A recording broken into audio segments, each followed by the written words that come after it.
Hello everyone, good evening. नमस्कार सभी को। कैसे हो सभी? उम्मीद करती हूँ सभी अच्छे होंगे, स्वस्थ होंगे और अपने एग्जाम की तैयारी कर रहे होंगे। देखो बच्चों, ये समय होता है क्योंकि अब तक एग्जाम की डेट अनाउंस नहीं की गई है, तो आपका जो भी टॉपिक आपको वीक लग रहा है उस पर काम करने का समय होता है। जो भी सब्जेक्ट आपको वीक लग रहा है आप उस पर अच्छे से काम कर सकते हैं और अपने एग्जाम में अच्छे मार्क्स ले सकते हैं। आज से ये क्लास एक क्लास हरियाणा जीके की रहेगी डेली, क्योंकि चाहे ग्रुप सी का पेपर हो चाहे ग्रुप डी का पेपर हो, 25 मार्क्स की आएगी हरियाणा जीके। और हरियाणा जीके बिल्कुल इजी सब्जेक्ट है। आप इसमें आसानी से 23-24 मार्क्स आप आसानी से ले सकते हैं, आपको कोई दिक्कत नहीं आएगी। क्योंकि हम सब हरियाणा प्रदेश में रहते हैं तो बहुत सी बातें हमें वर्बली हरियाणा के बारे में पता है, और कुछ बातें तो हरियाणा के बारे में आपको याद ही करनी है, फैक्ट है, उनमें कुछ भी लॉजिक नहीं लगाना है, आपको सीधे याद करना है। और कुछ समझने की है तो हम टॉपिक वाइज एक एक टॉपिक को लेकर चलेंगे और साथ में ही उस टॉपिक के एमसीक्यू करते चलेंगे, ताकि आपको आइडिया हो कि इस टॉपिक से क्या क्या एमसीक्यू बन सकते हैं और आपने जो पढ़ा है क्या आपको उसमें से जो भी मैं एमसीक्यू करवाऊंगी क्या आपको वो क्वेश्चन आते हैं या नहीं है। ये तैयारी आपको अपनी जांचनी है। आज हम शुरू करते हैं हरियाणा जीके की ये फर्स्ट क्लास। हरियाणा के गठन के बारे में पढ़ेंगे हम।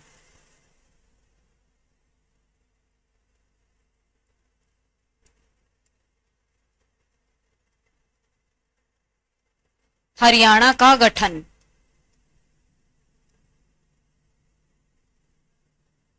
हरियाणा का गठन 1 नवंबर 1966 को हुआ। हरियाणा पहले पंजाब का हिस्सा था और बहुत सारे लीडर्स ने बहुत समय समय पर मांग उठाई कि हरियाणा और पंजाब को अलग किया जाए, क्योंकि जो हरियाणा है और पंजाब है उनकी बोली में और वेशभूषा में अंतर था। तो लोगों ने ये महसूस किया कि हरियाणा और पंजाब को दोनों को अलग अलग स्टेट हमें बनाना चाहिए। तो समय समय पर बहुत सारे लीडर्स ने मांग उठाई, कभी उनकी मांग को दबा दिया गया, लेकिन फिर भी अंत में एक लंबे संघर्ष के बाद 1 नवंबर 1966 को हरियाणा को पंजाब से अलग करके एक अलग स्टेट बना दिया गया। हरियाणा का गठन हुआ 1 नवंबर 1966 को। और जब हरियाणा का गठन हुआ तब हरियाणा में सिर्फ 7 जिले थे और अब वर्तमान में हरियाणा में 22 जिले हैं।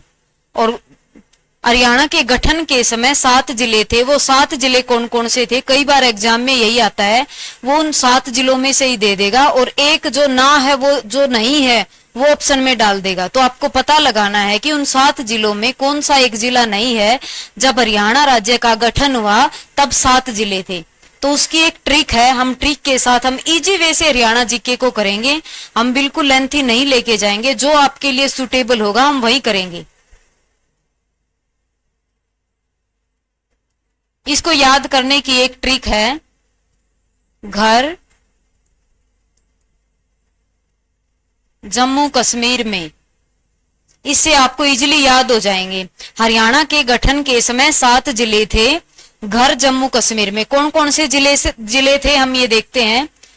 गुड़गांव था, हिसार, अंबाला, आर से रोहतक,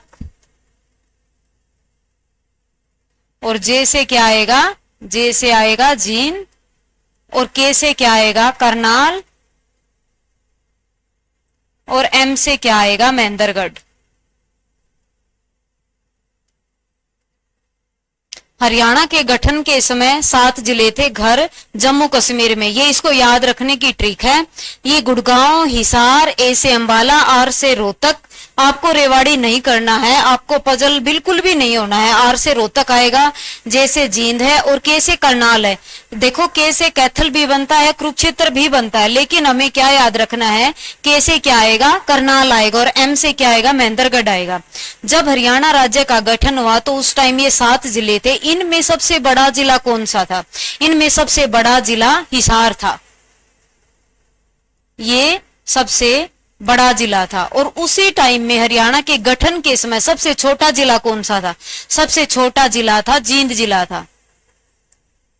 जींद है जिसे हार्ट ऑफ हरियाणा कहा जाता है, जो कि मुर्रा नस्ल की भैंसों के लिए फेमस है, जिसे दुग्ध नगरी कहा जाता है। और हिसार है, हिसार में जैसे कि लाठ की मस्जिद है, गुजरी महल है, और बहुत सारी यूनिवर्सिटी है, जैसे कि जीजेयू है, लुआस है, चौधरी चरण सिंह यूनिवर्सिटी है। तो बहुत सारी यूनिवर्सिटी हिसार के अंदर है। और जींद है, जींद सबसे छोटा था, जिसे दुग्ध नगरी बोलते हैं, और मुर्रा नस्ल की भैंसों के लिए जींद फेमस है। पता चला, ये क्वेश्चन में कई बार आता है कि गठन के समय सबसे बड़ा जिला बताओ और सबसे छोटा जिला बताओ। तो आपको याद रखना है कि हिसार सबसे बड़ा जिला है और जींद है वो सबसे छोटा जिला है। और वर्तमान में सबसे बड़ा जिला सिरसा है। वर्तमान में कितने जिले हैं? वर्तमान में 22 जिले हैं। वर्तमान में 22 जिले हैं और इन 22 जिलों में सबसे बड़ा जिला कौन सा है?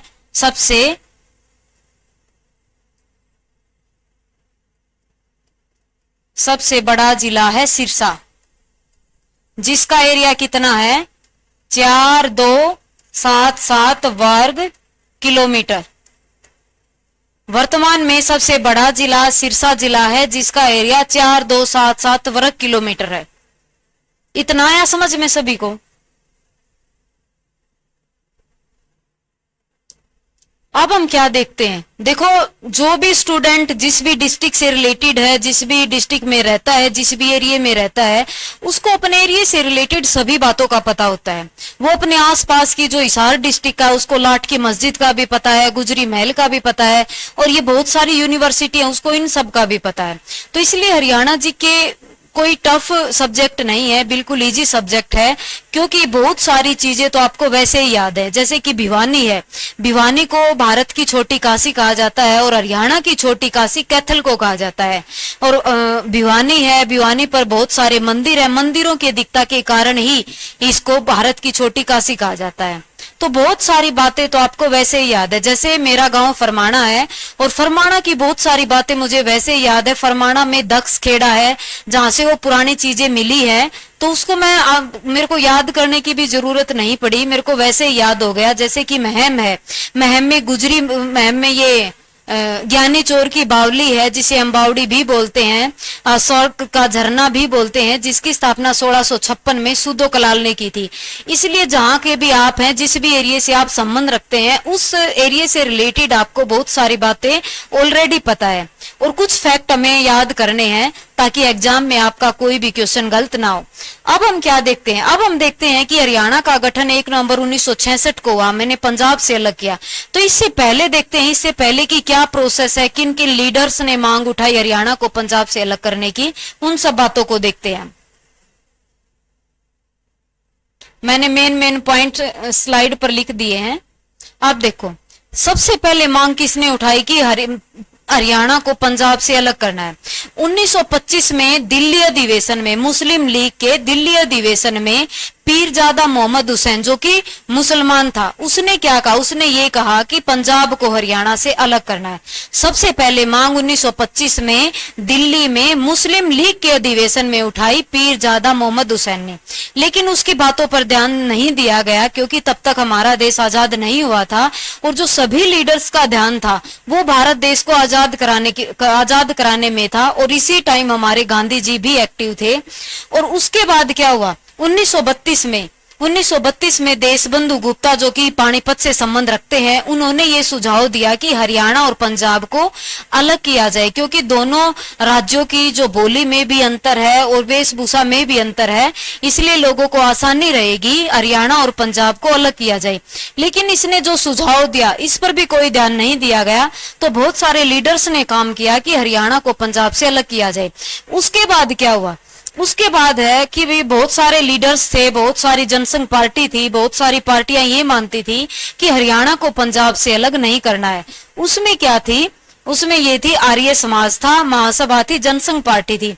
आर्य समाज, जिसके लाला लाजपत राय एक बड़े लीडर थे, आर्य समाज ने और महासभा ने और जनसंघ पार्टी ने, इन्होंने ये कहा कि हरियाणा को पंजाब से अलग नहीं करना है। इन्होंने पंजाब के विभाजन का विरोध किया। आपके एग्जाम में ये आ जाएगा कि किन्होंने किस पार्टी ने हरियाणा को पंजाब से अलग करने का विरोध किया। तो आपको याद रखना है कि आर्य समाज ने, महासभा ने और जनसंघ पार्टी ने ये कहा कि पंजाब का विभाजन नहीं करना है। ये इसके पक्ष में नहीं थे बल्कि इसके विरोधी थे। उससे आगे क्या आया? 15 अगस्त 1947 को हमारा देश आजाद हुआ और आजादी के समय हम पंजाब का ही हिस्सा थे। स्वतंत्रता के बाद सबसे पहले मांग किसने उठाई? अगर एग्जाम में ये आए कि सबसे पहले हरियाणा को पंजाब से अलग करने की मांग किसने उठाई, तो हम क्या लिखेंगे? सबसे पहले मांग 1925 में दिल्ली अधिवेशन में, मुस्लिम लीग के दिल्ली अधिवेशन में पीरजादा मोहम्मद हुसैन ने उठाई। लेकिन अगर एग्जाम में ये आए कि स्वतंत्रता के बाद सबसे पहले हरियाणा को पंजाब से अलग करने की मांग किसने उठाई, तो हम क्या लिखेंगे? मास्टर तारा सिंह ने। मास्टर तारा सिंह ने कहा कि हरियाणा को पंजाब से अलग करना है, 1948 में कहा इसने। और मास्टर तारा सिंह का एक पत्र बहुत ही फेमस है, अजीत पत्र है, और इनका जन्म 1885 में हुआ है। इनका कौन सा फेमस पत्र है? इनका एक फेमस पत्र है, अजीत पत्र है।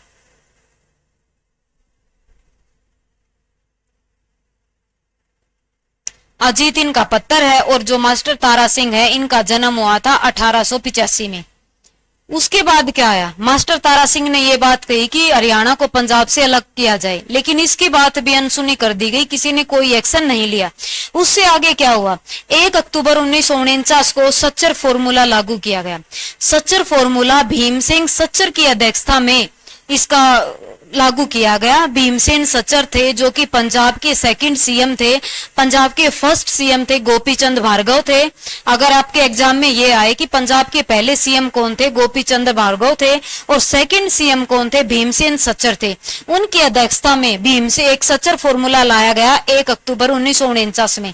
और इसने भी यही बात कही कि हरियाणा को पंजाब से अलग किया जाए या पंजाबी क्षेत्र को 2 हिस्सों में बांट दिया जाए, एक हिंदी क्षेत्र और एक पंजाबी क्षेत्र। इससे आगे और लीडर्स ने क्या क्या कहा? फिर क्या हुआ? 1953 में सैयद फजल अली की अध्यक्षता में एक आयोग का गठन किया गया। और जो सैयद फजल अली आयोग की अध्यक्षता में इसका गठन किया गया था, 1953 में गठन किया गया था। और इस आयोग को ये कहा गया कि आपको ये देखना है कि हरियाणा और पंजाब को अलग करने के पीछे क्या विचार है, क्या सही है, क्या इनको अलग करना सही है या गलत है। तो इसने अपनी रिपोर्ट 1956 में दी। इसने ये कहा कि हरियाणा और पंजाब को अलग किया जाए। फिर अप्रैल 1956 में अक्षेत्रीय फॉर्मूला के द्वारा पंजाब प्रांत को 2 हिस्सों में विभाजित किया गया, लेकिन फिर भी जनता ने अस्वीकार कर दिया, जनता सहमत नहीं हुई। इससे आगे किस किस ने मांग उठाई हम देखेंगे। फिर 1965 में ये बात लोकसभा तक पहुंच गई कि हरियाणा को पंजाब से अलग करना है। और 1965 में लोकसभा के अध्यक्ष थे हुकुम सिंह की अध्यक्षता में एक समिति का गठन किया गया। और इस समिति को यह कहा गया कि हम किन फैक्ट के आधार पर हरियाणा को पंजाब से अलग करना चाहिए, हमें किन तथ्यों के आधार पर हरियाणा को पंजाब से अलग करना चाहिए। 1965 में लोकसभा अध्यक्ष थे हमारे हुकुम सिंह की अध्यक्षता में। और उस टाइम में 1965 में गृह मंत्री थे गुलजारी लाल नंदा। 1965 में ही संत फतेह सिंह ने पंजाबी सूबे की मांग के लिए आमरण अनशन शुरू कर दिया। 1965 में आपके एग्जाम में यह आ जाएगा कि किसने पंजाबी सूबे की मांग के लिए आमरण अनशन शुरू किया। तो 1965 में संत फतेह सिंह ने पंजाबी सूबे की मांग के लिए आमरण अनशन शुरू कर दिया। उसने कहा कि मैं तब तक इस अनशन से नहीं उठूंगा जब तक पंजाब को 2 हिस्सों में ना बांट दिया जाए, एक पंजाबी क्षेत्र और एक हिंदी क्षेत्र। लेकिन क्या हुआ? दुर्भाग्यवश 1965 में भारत पाक युद्ध चल रहा था, तो बहुत सारे बड़े बड़े लीडर्स ने यह कहा कि सबसे पहले हमारा देश है, देश प्रायोरिटी है। अगर देश में इस तरह का युद्ध चल रहा है कि तो तुम्हें आमरण अनशन पर नहीं बैठना चाहिए, तुम्हें अपने इस आमरण अनशन को खत्म कर देना चाहिए, क्योंकि देश हमारे लिए सबसे पहले है। अगर देश में इतनी हलचल मच रही है तो हम अपने अलग स्टेट की मांग को उठाना उचित नहीं है। इससे आगे क्या हुआ? फिर 23 अप्रैल 1966 में जेसी शाह की अध्यक्षता में पंजाब पुनर्गठन आयोग का गठन किया गया। और इस आयोग को भारत सरकार ने ये कहा कि आपको हर जगह पर घूमकर देखना है और बिल्कुल स्टिक जानकारी देनी है कि हम किन तथ्यों के आधार पर हरियाणा को पंजाब से अलग करें। ये आ जाएगा आपके एग्जाम में। पंजाब पुनर्गठन आयोग का गठन कब किया गया? तो 23 अप्रैल 1966 को जे.सी. शाह की अध्यक्षता में एक आयोग का गठन किया गया। एक संसदीय कमेटी बैठाई गई और उसके 3 मेंबर थे। एक तो यही था, एक जे.सी. शाह था, एक तो यही था जे.सी. शाह। जे.सी. शाह की अध्यक्षता में ही किया गया था। ये मेन लीडर जे.सी. शाह ही था और दूसरा था एस दत्त और तीसरा लीडर था एम फिलिप।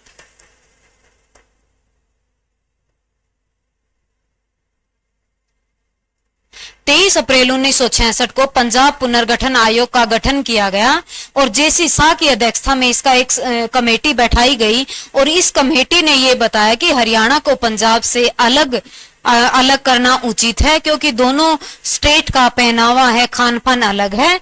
और इसमें 3 मेंबर थे। जो हमने संसदीय कमेटी बैठाई थी उसके अंदर 3 मेंबर थे, जे.सी. शाह थे, एस दत्त थे, एम फिलिप थे। और मेन लीडर के रूप में इसमें कौन था? जे.सी. शाह इसमें मेन लीडर के रूप में थे। और बहुत लंबे संघर्षों के बाद 1 नवंबर 1966 को हरियाणा राज्य का गठन किया गया। 1 नवंबर 1966 को हरियाणा राज्य का गठन किया गया और यह हरियाणा 17वां राज्य बना। इससे पहले 16 राज्य बन चुके थे। 17वां राज्य हरियाणा बना। मैं ये शॉर्ट फॉर्म में लिख रही हूं इसको। 17वां राज्य हरियाणा बना। तो कई बार आपके एग्जाम में ये भी आ जाएगा कि 16वां राज्य बताओ, 16वां राज्य कौन था? आपको अपने स्टेट के आसपास की सभी जानकारी का पता होना चाहिए। 1 नवंबर 1966 को बहुत सारे लंबे संघर्ष के बाद, बहुत सारे लीडर्स की कोशिशों के बाद 1 नवंबर 1966 को हरियाणा को पंजाब से अलग कर दिया गया और 17वां राज्य बना। तो 16वां राज्य कौन सा था? 16वां राज्य नागालैंड था और 18वां राज्य हिमाचल प्रदेश था।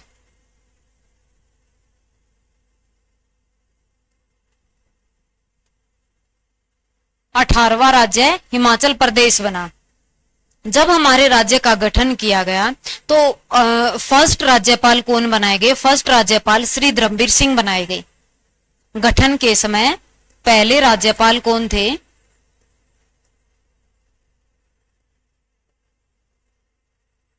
पहले राज्यपाल बने श्री धर्मवीर।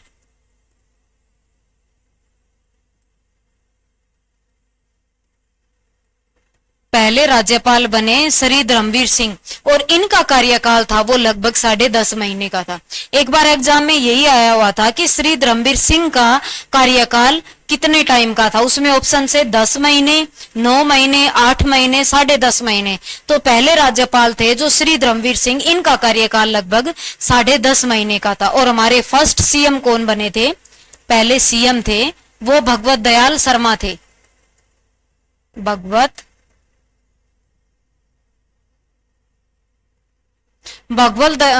दयाल शर्मा हमारे फर्स्ट सीएम थे और आज इन्हीं के नाम पर रोहतक में पीजीआई इन्हीं के नाम पर है। भगवत दयाल शर्मा के नाम पर ही रोहतक में पीजीआई है। अब हमारे राज्यपाल कौन है? जो नए बने हैं हमारे राज्यपाल, 19वें राज्यपाल हमारे आसीम कुमार घोष हैं। अब राज्यपाल कौन है? अब 19वें राज्यपाल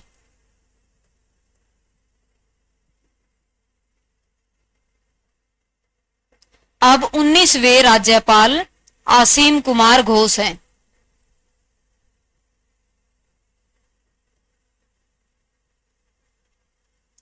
अब 19वें राज्यपाल हैं वो आसीम कुमार घोष हैं, जो कि वेस्ट बंगाल के हावड़ा जिले से संबंध रखते हैं।